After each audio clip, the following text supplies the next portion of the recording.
नमस्कार दोस्तों, ocean network में आपका स्वागत है। अंग्रेजी कैलेंडर के हिसाब से नए वर्ष पर आप सबको बहुत-बहुत शुभकामनाएँ।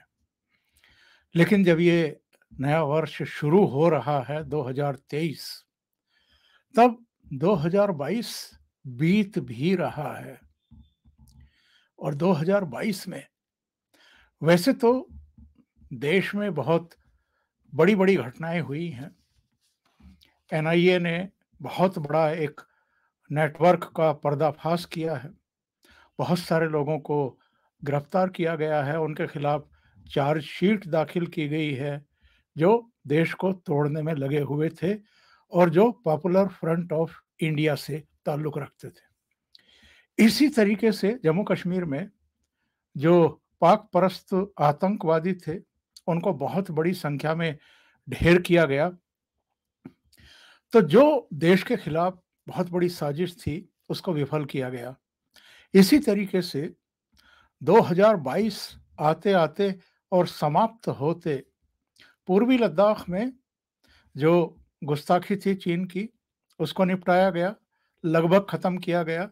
इसके अलावा तवांग में जो नई गुस्ताखी करने की कोशिश की गई थी, उस पर भी मुंह तोड़ जवाब दिया गया।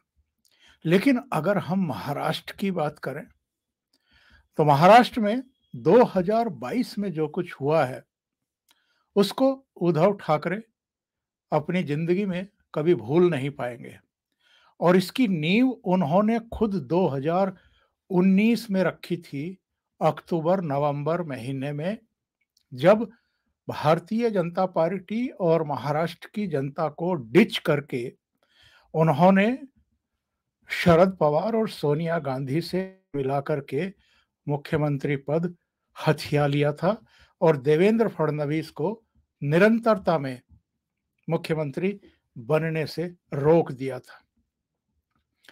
2022 में जो बड़ी घटना हुई है, वो जून में हुई।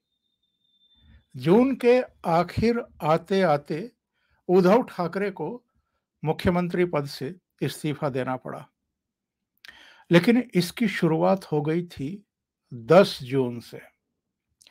10 जून यानी जब राज्यसभा और फिर 20 जून, 10 जून विधान परिषद, 20 जून राज्यसभा, जब ये 2 चुनाव हुए, तो उसमें एमवीए गठबंधन को भारतीय जनता पार्टी ने पटखनी दी और पटखनी भी इतनी जबरदस्त कि समझ नहीं पा रहे थे उद्धव ठाकरे और कांग्रेस और एनसीपी के नेता कि ये हो क्या रहा है। इसका खुलासा तो 21 जून को हुआ, जब बहुत सारे एमएलए शिवसेना के बगावत करते हुए गुजरात के सूरत में पाए गए और फिर सूरत से वो गुवाहाटी चले गए एक चार्टर प्लेन से। उसके बाद जो कुछ हुआ है आपको सारा पता है। पूरा 1 सप्ताह बल्कि 10 दिन तक ये सब चलता रहा। इस्तीफा देना पड़ा उद्धव ठाकरे को। एकनाथ शिंदे, जो 55 में से 40 एमएलए टूट करके आए थे शिवसेना के, उनके नेता चुने गए। मुख्यमंत्री के तौर पर उन्होंने शपथ ग्रहण की। जो चौंकाने वाली घटना थी, शिवसेना के लिए भी, एमवीए गठबंधन के लिए भी और भारतीय जनता पार्टी के महाराष्ट्र के नेताओं के लिए भी, क्योंकि सबको ये लग रहा था कि देवेंद्र फडणवीस मुख्यमंत्री बनेंगे। लेकिन भारतीय जनता पार्टी के नेतृत्व ने एक बड़ा दांव चला और एकनाथ शिंदे को मुख्यमंत्री बनाया। देवेंद्र फडणवीस उप मुख्यमंत्री बने। बात यहीं तक सीमित नहीं रही। आगे चल करके उद्धव ठाकरे के नेतृत्व वाली शिवसेना पार्टी और उनका सिंबल दोनों चुनाव आयोग ने जब्त कर लिए और उनको भी नई पार्टी और नया सिंबल दे दिया। एकनाथ शिंदे को भी नई पार्टी और नया सिंबल दे दिया। असली शिवसेना कौन सी है, ये मामला सुप्रीम कोर्ट में भी चल रहा है, चुनाव आयोग में भी चल रहा है। ये जब फैसला होगा तब फैसला होगा। अगली सुनवाई सुप्रीम कोर्ट की अगर हम बात करें तो 13 जनवरी को होनी है। तब भी इसमें कोई फैसला आ ही जाएगा, गारंटी नहीं है।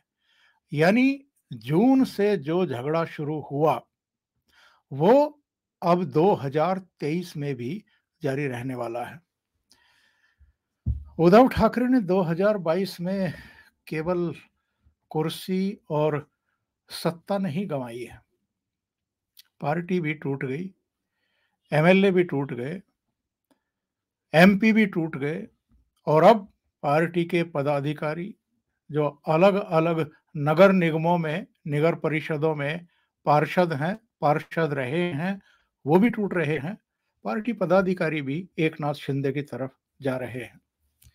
और नौबत ये आ गई है, अभी 2 दिन पहले जो बीएमसी में शिवसेना का कार्यालय हुआ करता था 25 साल से, जिस पर पहले जो शिवसेना का नेतृत्व बाला साहब ठाकरे करते थे, बाद में यह नेतृत्व उद्धव ठाकरे के हाथ में आ गया, इनका कब्जा होता था। उस पर 2 दिन पहले जो शिंदे गुट के सांसद हैं राहुल शेवाले और उनके 2 साथी जो स्टैंडिंग कमेटी के चेयरमैन भी रहे, जाधव और एक और, उन्होंने जाकर के उस ऑफिस पर भी कब्जा जमा लिया। और मसला यहीं तक सीमित नहीं है, बीएमसी के चुनाव बिल्कुल सिर पर हैं। इस समय दोनों गुटों में, यानी एकनाथ शिंदे गुट जो इस समय मुख्यमंत्री हैं और उद्धव ठाकरे गुट जो सत्ता से बाहर जा चुके हैं, जिनसे बहुत कुछ छिन चुका है और इतने गहरे जख्म देकर के जा रहा है ये 2022 कि वो इन जख्मों को कभी भर नहीं पाएंगे। तो उनका आमना सामना विधान परिषद की उपसभापति उनके दफ्तर में हो गया, दीपक केसरकर से, जो पहले उद्धव ठाकरे सरकार में मंत्री थे। मंत्री तो एकनाथ शिंदे भी थे और कुल मिलाकर के उनके 9 मंत्रियों ने बगावत की थी। दीपक केसरकर से एक तरीके से उद्धव ठाकरे उलझ गए और इससे पता चलता है कि उनके फ्रस्ट्रेशन का स्तर कहां तक पहुंच गया है। उनसे पूछ रहे थे, हमने आप लोगों का क्या बिगाड़ा है जो आप लोग हमारे खिलाफ तरह तरह की जांच बैठा रहे हैं। फिर एक बयान आया इनका, और ये बयान आया तब जब बीएमसी के जो मूल शिवसेना थी उसके कार्यालय पर एकनाथ शिंदे गुट ने कब्जा कर लिया। तो पहले तो दूसरे नेताओं के बयान आए कि अभी जब बीएमसी के चुनाव भी नहीं आए हैं, नतीजे भी नहीं आए हैं, ये भी पता नहीं है कि किसका बहुमत आने वाला है, ऐसे में जो शिवसेना का ऑफिस था उस पर एकनाथ शिंदे गुट का कब्जा ये शो करता है कि वो पावर का बेजा दुरुपयोग कर रहे हैं। सवाल तो बहुत सारे खड़े हो रहे हैं। ये कहा गया कि बदले की भावना से कार्रवाई की जा रही है। तो एकनाथ शिंदे ने पूछ लिया कि कंगना रनौत के खिलाफ आप लोगों ने किस भावना से वो कार्रवाई की थी। इसके अलावा भी बहुत सारे ऐसे दृष्टांत हैं। अर्णब गोस्वामी को किस तरीके से गिरफ्तार किया गया था, क्यों गिरफ्तार किया गया था, वो बदले की कार्रवाई नहीं थी। और जो हाल में जांच के आदेश दिए गए हैं उनमें एक तो नौकरी का झांसा देकर के ठगी का मामला है जो आदित्य ठाकरे के चचेरे भाई वरुण सरदेसाई के ऊपर लगा हुआ है। उसमें देवेंद्र फडणवीस ने जांच के आदेश दे दिए हैं और ये कहा है कि इसमें कड़ी कार्रवाई की जाएगी। यहां तक आरोप है कि एक एक कैंडिडेट से जिनको प्रशिक्षण दिया गया, नियुक्ति पत्र देने की बात कही गई, 10-10 लाख रुपया लिया गया है। नंबर 2, दिशा सलियन, जो सुशांत सिंह राजपूत से 1 सप्ताह पहले जिनकी संदिग्ध मौत हुई थी और जो सुशांत सिंह राजपूत की मैनेजर भी रही थी, उनकी मौत की जांच के लिए देवेंद्र फडणवीस ने एसआईटी का गठन किया है। और उसके बाद आपको ध्यान होगा नारायण राणे का बयान भी आया था, जिसमें उन्होंने कहा कि आदित्य ठाकरे जेल जाएंगे। तो पिता पुत्र यानी उद्धव ठाकरे और आदित्य ठाकरे इस समय इतने नाराज हैं मौजूदा एकनाथ शिंदे और देवेंद्र फडणवीस सरकार से कि वो कुछ ना कुछ इधर बोल रहे हैं और इनको चुनौतियां देने की कोशिश भी कर रहे हैं। पिछले दिनों के एक बयान को उद्धृत करते हुए एक प्रेस कॉन्फ्रेंस में, जिसमें एकनाथ शिंदे भी थे और देवेंद्र फडणवीस भी थे, फडणवीस ने कहा कि ये लोग तो ये कह रहे थे कि मुंबई जलेगी। उन्होंने कहा कि माचिस की एक तिल्ली भी नहीं जली। इन्होंने धमकी दी थी ना, जब सरकार तोड़ने की बात की जा रही थी, जब एमएलए बगावत कर रहे थे, मंत्री बगावत कर रहे थे, सूरत से गुवाहाटी, गुवाहाटी से गोवा और फिर गोवा से मुंबई लाने का उपक्रम चल रहा था सारे बागी एमएलएज को। तो देवेंद्र फडणवीस ने ये तंज कसा उद्धव ठाकरे पर और आदित्य ठाकरे पर, जो इन सबको गद्दार बताते आ रहे हैं। उन्होंने कहा कि 2019 में आपने क्या किया था। और बीच में एक इंटरव्यू आया था देवेंद्र फडणवीस का, जिसमें उन्होंने कहा था कि हाँ ठीक है, हमने तोड़ी है सरकार, हमने एकनाथ शिंदे को कहा कि आप आइए, आपके नेतृत्व में हम सरकार बनाएंगे, और ये हमने किया है। क्यों किया है, ये उद्धव ठाकरे बहुत अच्छे तरीके से समझते हैं और शरद पवार भी समझते हैं, कांग्रेस भी समझ गई है। इन्होंने हमें और महाराष्ट्र की जनता को उनके जो जनादेश था उसको डिच किया था, धोखा दिया था, हमारी पीठ में छुरा भोंका था। तो हमें भी इनको इनकी जगह दिखानी थी। इसलिए 2019 में अक्टूबर नवंबर में जो हुआ था भारतीय जनता पार्टी के साथ, उन्होंने ब्याज समेत जून 2022 में चुकता कर दिया और न केवल इनकी सरकार को तोड़ दिया, बल्कि उद्धव ठाकरे की मूल शिवसेना को भी दो फाड़ करवा दिया। उनका चुनाव चिन्ह भी उनके पास नहीं रह गया।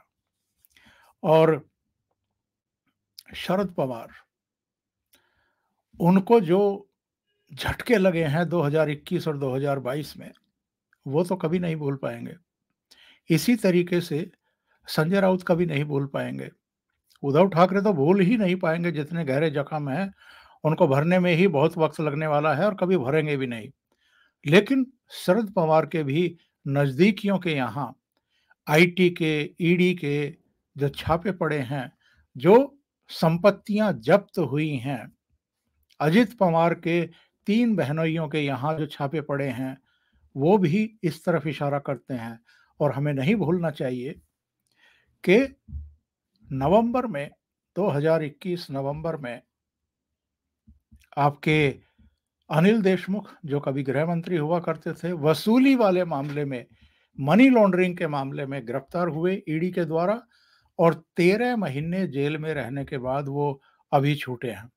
नवाब मलिक दूसरे मंत्री थे जो पद पर रहते हुए गिरफ्तार हुए थे, उनको भी मंत्री पद से हटाया नहीं गया था, जैसे दिल्ली में सत्येंद्र जैन को नहीं हटा रहे हैं अरविंद केजरीवाल। तो दो दो शरद पवार के नजदीकी मंत्री जेल भेजे गए पिछले 1 सवा साल में। और संजय राउत, ये भी मनी लॉन्ड्रिंग के मामले में गिरफ्तार हुए ईडी के द्वारा और 102 दिन जेल में रह करके कुछ ही समय पहले बाहर आए हैं।